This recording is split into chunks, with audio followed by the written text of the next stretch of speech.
자, 이번에는 이제 적중 예상 문제 3강 시노미 시스템에 대해서 설명하도록 하겠습니다. 자, 32번 보면은 여기에서 다음과 같은 이제 서메이션 형태로서 구성이 되어 있죠. 그 다음에 급수로 표현되어 있다라는 것을 확인할 수 있습니다.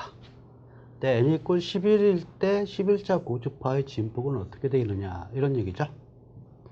그래서 우리가 이 같은 형태로 보게 되면 본래 푸리에 급수 형태는 A0에다가 서메이션 n 이퀄 1에서 무한대까지 an 해서 코사인항하고 그 다음에 bn의 사인항으로 이같이 구성이 되어 있습니다. 자, 그런데 여기서는 사인항만 존재하고 있다는 걸 확인할 수 있겠고요. 그때 이제 개수값이 바로 bn이다 라는 것을 우리는 좀 확인할 수 있죠. 자, 그래서 여기서는 바로 사인항만 존재하고 있다는 걸 확인할 수 있겠고요. 여기서 11차 고주파다 라고 하는 부분은 여기에다가 n 이퀄 11만 적용해서 값을 갖다가 구하면 된다 라는 그런 말씀을 드릴 수가 있겠죠. 자, 그래서 우리가 이제 먼저 D값 40.5가 주어지게 되고요. 그래서 사인항을 제외한 나머지 항을 갖다가 여기다가 적용을 하면 될 것이다 라는 말씀 드립니다. 따라서 이같이 11분의 3.41에다가 n 대신에 11 갖다 적용하게 되면 6.02라고 하는 그런 값이 나오고 있죠. 자, 이렇게 해서 우리가 CN의 값을 갖다가 바로 11차 항에 대한 고주파의 진폭을 구할 수가 있습니다. 자, 그 다음에 우리가 이제 참고적으로 지수로 표현될 때하고 그 다음에 상가함수로 표현할 때의 차이점에서 AN과 BN에 관련된 식 여러분들 좀 참고적으로 기억을 좀 해줬으면 좋겠다. n이 플러스일 때는 여기 마이너스가 되고 마이너스 n일 때는 이쪽이 플러스가 된다라는 것 기억을 좀 해두시면 나중에 계산할 때 좀 많이 도움이 될 것이다 라는 그런 말씀을 드리겠습니다. 단지 여기서 진폭을 갖다가 계산하는 부분은 n 대신에 11만 그대로 적용해서 개수값을 갖다가 구하면 된다 라는 말씀을 드리겠습니다. 자, 정연파 신을 때 풀이의 개수값은 어떻게 되겠느냐 이런 얘기죠. 그래서 우리가 사인항 같은 경우는 델타 함수로 이같이 풀이의 변환에서 나타날 수 있죠.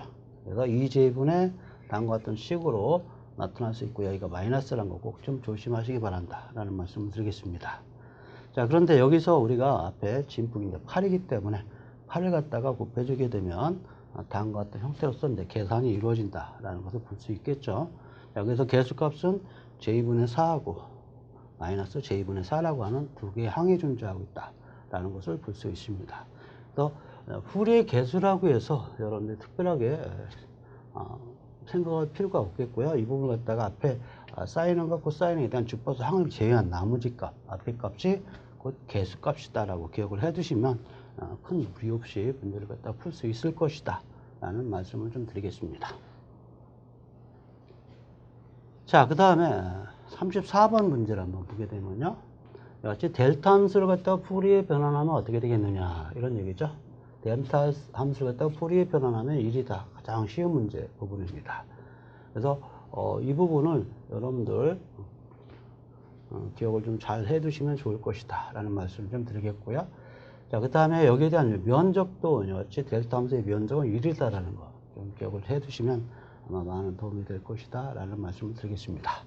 자, 유니트 펑션 같은 경우는 여러분들이 조금 다 색다르게 풀이 변환 값을 갖다가 얻을 수 있는 거 그 표를 갖다 참고를 해주시면 될 것 같습니다. 자, 지연함수에 관련된 부분들이죠. 자, 시간의 지연함수에 관련된 부분 상당히 많이 나오고 중요한 그런 부분입니다. 자, 이 부분을 우리가 시간에 대한 지연함수를 갖다가 적용하게 되면 거기에 대한 변환값이 시간 처리 성질에 의해서 그대로 그 값이 적용되고 있다. 그래서 마이너스면 그대로 마이너스 값, 마이너스 t0만큼 이상이 변하게 되는 그런 형태로서 나타날 수 있다는 거죠. 그래서 시간 처리 성질을 이용해서 같이 값을 갖다가 표현하게 된다라는 것. 그래서 단지 이제 오메가를 다 표현하기 때문에 오메가 t0다라는 얘기를 할 수 있죠. 그래서 마이너스 j 오메가 t0만큼 지연이 되고 있다라고 볼 수 있습니다. 그래서 여기 있는 부분들은 모두 다 오메가다라는 얘기 말씀을 좀 드리겠고요. 그래서 이런 분들을 여러분들이 시간적 이성준을 혼동하지 마셔라 라는 말씀 드립니다. 또 한 가지 이제 반대의 경우가 있죠. 그래서 우리가 이제 어떤 함수에 이와 같이 주파수 영역에서 이와 같이 지원이 됐을 때는 시간 영역에서 어떻게 되겠느냐라는 것도 같이 겸해서 기억을 좀 해두시면 좋겠다. 자, 그래서 이 부분은 xt에다가 반대를 하겠죠.